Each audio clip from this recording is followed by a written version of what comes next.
Hi, we're backstage in the girth of the backstage at Riot Fest at the Social Distortion compound, and I have the absolute honor of sitting next to a man that has influenced mine and, I mean, millions of people's lives around the world, Mr. Mike Ness. How are you? I need a second. This is incredible. Thank you so much for taking some time to talk to us. I know you got a busy evening ahead of you tonight. Well, I do have to work, yes. It seems like the stars have aligned, and here we are, exactly 20 years to the day after White Heat, White Light, and White Trash was released. It's like it was meant to happen here at Riot Fest. Well, it's amazing what happens when you just get out of the way. Yeah. Yeah. What has it been like for you going back, revisiting these songs to prepare to play this album in its entirety this evening? Oh, it's been really interesting on several levels. I mean, the record was, in my opinion, a little bit of a dark record. Yeah. And seems like I was kind of trying to find some stuff. Sure. At that time I was writing it, and it feels good to have, found that. You know what I mean? Exercise the demons, maybe? A little bit of everything, yeah. Looking for love, looking for answers, looking for resolve, looking for, and also learning what works and doesn't work, making mistakes. Do you feel like you relate to that 20-year-old prior Mike Ness? Is that still a huge part of you? Can you still relate to the words that he was singing about?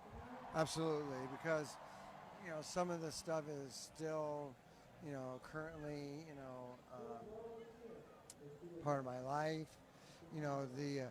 What I like about the record is it's got a lot of attitude. And, that's really never going to go.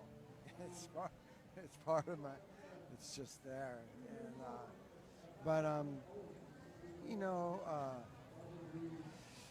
on a songwriting standpoint, it's good. I don't typically listen to my own music. Really? No. So we've had to do this twice in the last 2 years. Yeah. And it does. It kind of puts you back into that mindset a little bit, and you're revisiting, reliving, and it's cool, especially when you're writing, to kind of like, walk through that again. Then it kind of just influences what you're doing now again. Sure. So it's good. Where it's an extension of you, but almost maybe like you're now looking at it through a telescope. Yes. In a sense. That's cool. How does it make you feel when somebody tells you that this album is the soundtrack to their life? Well, I just tell them, yeah, well, me too. It's a good point. Yeah, it's great. But I mean, you never think that when you're writing, that you're gonna affect people at a deeper level. Mm-hmm. But when you do, it's great. I enjoy looking up Social Distortion shows on YouTube, and I came across one. I don't think it was too long ago. But you brought two young girls on stage.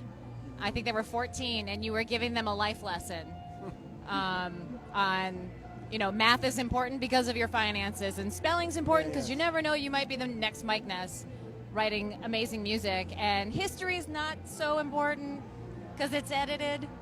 Right. What is the biggest lesson that you've learned? That's tough. I don't know if I could narrow it down to one, but I do know that the most important ones have usually come with a little bit of pain attached to them. You know what I mean? And those are the ones that are a little bit more meaningful and long-lasting and life-changing. Yeah. I love that. I feel like that should be a T-shirt. Yes. That's amazing. There's a saying that change is painful, resistance to change excruciating. That's a good saying. Are you sure that you didn't say that? I mean, you just I wish said I it. could, but I wish I could take credit for that one. But a mentor of mine did. Are you working on any cars at the moment? Not really. I mean, Been busy? I'm supposed to be writing right now. Yeah. And I'm moving my auto shop and doing other things that I'm not supposed to be doing, but I have to do them so I can write. Sure. But yeah, I've been writing. For a long time. Yeah, a little bit here and there, but pretty soon it's going to be time to turn everything else off. Yeah. And set aside a few days a week where I just go and get into isolation and work. Let it happen. Yeah. Well, when you spoke with Walt 2 years ago at Riot Fest, you said you were writing 2 albums at the time. Yes. So a solo record, a Social Distortion record. So yes. are you still focusing on 2 separate pieces? Is one pushing ahead? I feel like the solo record is already kind of done. Yeah? Yeah, because I started writing that a while ago, while I was writing, before I wrote the last Social D record. So that one's been able to accumulate songs over a period of time, whereas this Social D record, it's just been since kind of we stopped touring. Okay. Yeah. Do we have any insight? Do you have any ideas on titles or themes? No, Not there yet? No. Well, we're excited. We've been waiting for a I very always long like time. the title. I could never do it, but I always like the title. A long time ago, there was a psychological book called "I'm Okay, You're Okay." I always liked "I'm Okay, You're Fucked." but That's a good title. it's just, you like it? Yeah. Maybe we'll use it. TM. Yeah. So that was 2 years ago. In 2 years from now, Social Distortion is going to be 40 years old. Have you thought about that? I try not to think about those kind of things. It's an amazing thing.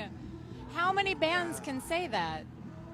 Yeah, it's just a little odd because, rock and roll is pretty young.